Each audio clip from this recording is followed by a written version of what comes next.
Let me ask Laura about Judge Aileen Cannon, because I think when people saw that she was assigned to this case, there were some raised eyebrows. And the raised eyebrows shouldn't come from the simple fact that she was appointed by Donald Trump. That's not the reason. There are plenty of judges that we have seen that have had adverse rulings against the former president in any number of different subjects and were able to be fair-minded. The issue here is she has past experience on this very issue as it relates to the search warrant that the FBI executed last year, and she made a number of controversial rulings, I think it's fair to say. She got overturned pretty fiercely by the 11th Circuit. By the 11th Circuit, and she tried to appoint a special master. None of that worked out. Remains to be seen whether she'll stay on this case. The Justice Department could try to get her off, although maybe that might not go over so well. Hey, Legends, Adam is here. What just happened is so unprecedented, so shocking, so completely outside the bounds of normal political behavior that it's going to take days for the full implications to sink in. A federal judge that Donald Trump personally appointed to the bench, a judge known throughout the legal community as being favorable to Trump, a judge who has been criticized for bending over backward to rule in Trump's favor, just filed an explosive referral urging Congress to impeach the president immediately.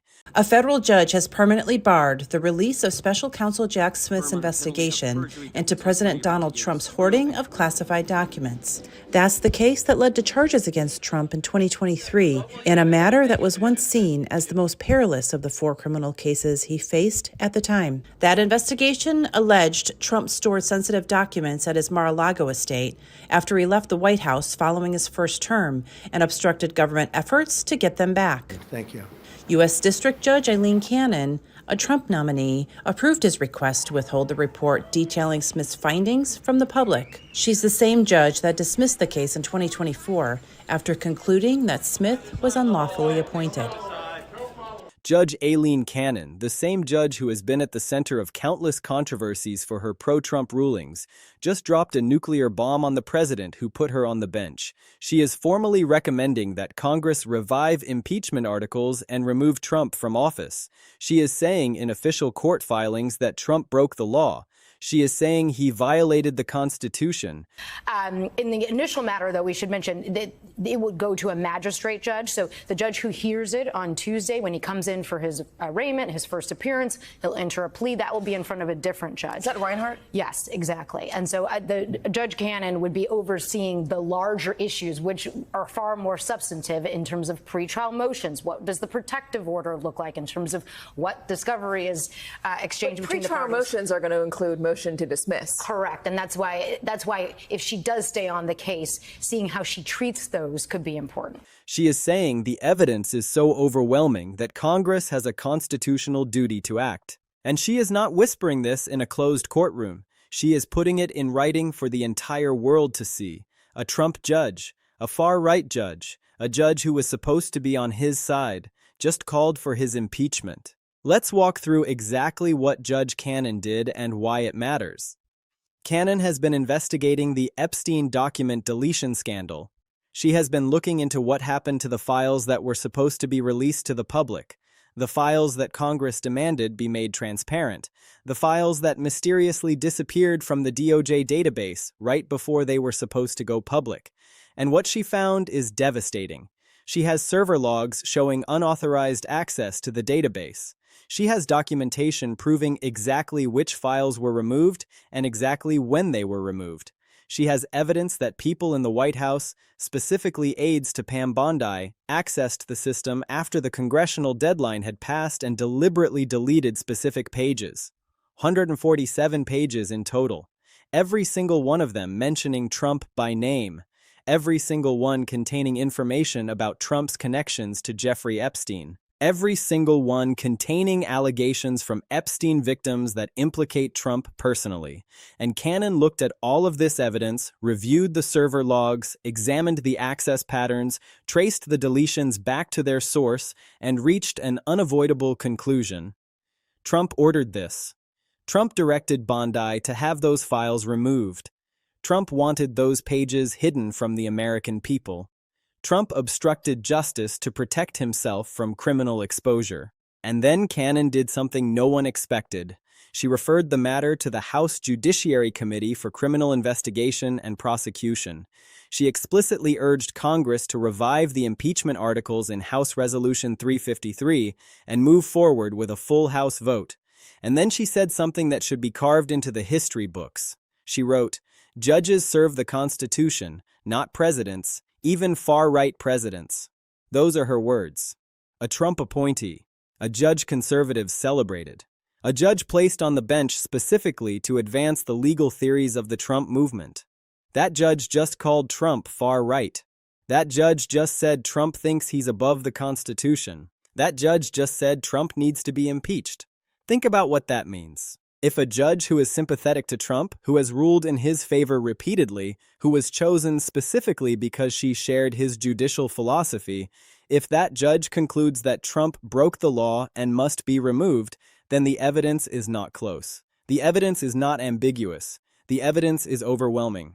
The evidence is so clear that even the people Trump put in power cannot look away. The impact of Cannon's referral on Congress has been immediate and seismic. House Resolution 353, the formal impeachment resolution against Trump, has absolutely exploded in co-sponsors. In the days since Cannon filed her referral, 225 members of Congress have now signed onto the resolution. 225. That is a massive majority of the House of Representatives. That is more than enough to pass impeachment. That is a landslide, and Congress is moving with a speed that is almost unheard of in normal times. The House vote on impeachment is scheduled for just days after Cannon's filing. That is how fast things are moving. That is how serious this has become. That is the sign of a government recognizing that it is in crisis and acting with the urgency the moment demands. Congress is not waiting. Congress is not debating. Congress is not negotiating. Congress is moving straight to a vote because they know they have the votes and they know the country is watching. Trump's response to all of this has been the response of a man who knows he's trapped. He is posting constantly on Truth Social, obsessively, compulsively, attacking Judge Cannon with every name he can think of. He is calling her a traitor to the Constitution. He is calling her disloyal to him personally. He is attacking her record as a judge. He is attacking her intelligence. He is attacking her motives. He is doing exactly what he always does when cornered. Attack the messenger. Attack the institution. Attack anyone who dares to hold him accountable. But here is what Trump is absolutely not doing. He is not defending himself on the facts. He is not pointing to evidence that proves he did not order the deletions. He is not producing documentation that shows he did not obstruct justice. He is not engaging with the substance of Judge Cannon's findings at all, because he cannot, because the evidence is overwhelming, because the server logs don't lie, because 147 pages don't delete themselves.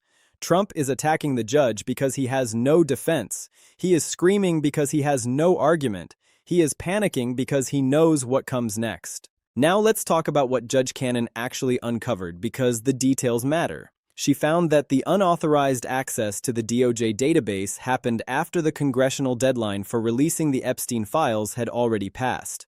Whoever deleted those pages knew exactly what they were doing. They waited until the last possible moment, until after the deadline when they thought no one would be watching, and then they went in and removed the specific documents that mentioned Trump by name.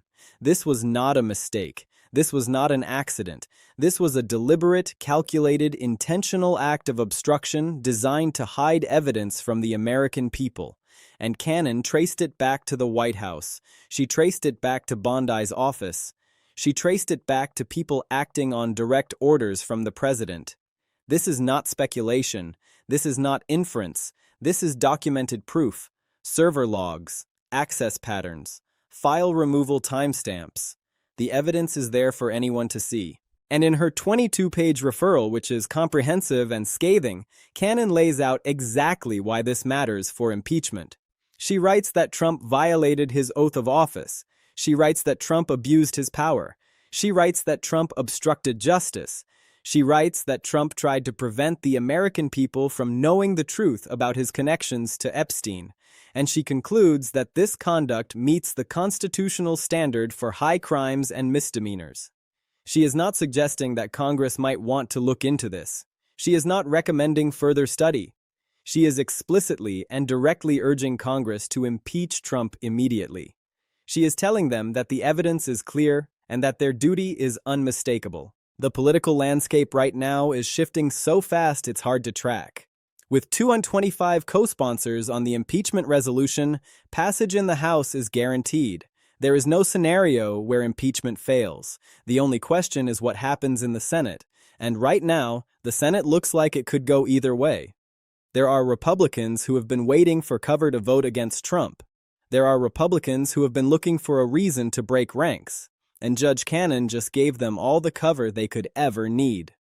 When a Trump-appointed judge says the evidence is overwhelming, when a conservative jurist says the president must be removed, Republican senators can vote to convict and tell their voters that they are following the rule of law. They can say that even Trump's own judge turned against him. They can say that this is not politics, this is principle, and that is going to matter.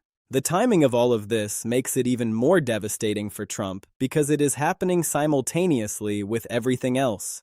The Bondi contempt charges, the Patel investigations, the Supreme Court ruling on tariffs, the military mutiny, the impeachment vote.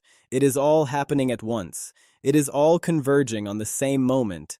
And Trump is screaming on social media like a man who has lost control of everything because he has. He has lost control of the courts. He has lost control of Congress. He has lost control of the military. He has lost control of the Justice Department. He has lost control of his own appointees, and now he is losing control of his presidency. So let's break down what this moment actually means. Point 1. A Trump-appointed judge just destroyed Trump's ability to claim impeachment is a partisan witch hunt. You cannot call it a witch hunt when the person leading it was put on the bench by you. You cannot call it political persecution when the judge recommending your impeachment is someone your own side celebrated. Cannon's referral gives the impeachment movement credibility it never had before. It reaches voters who tuned out previous impeachment efforts. It tells moderate Republicans and independents that this is real. This is serious. This is not about politics. This is about the law. Point 2. The evidence Cannon uncovered is definitive. Server logs don't lie. Access patterns don't lie. File removal timestamps don't lie.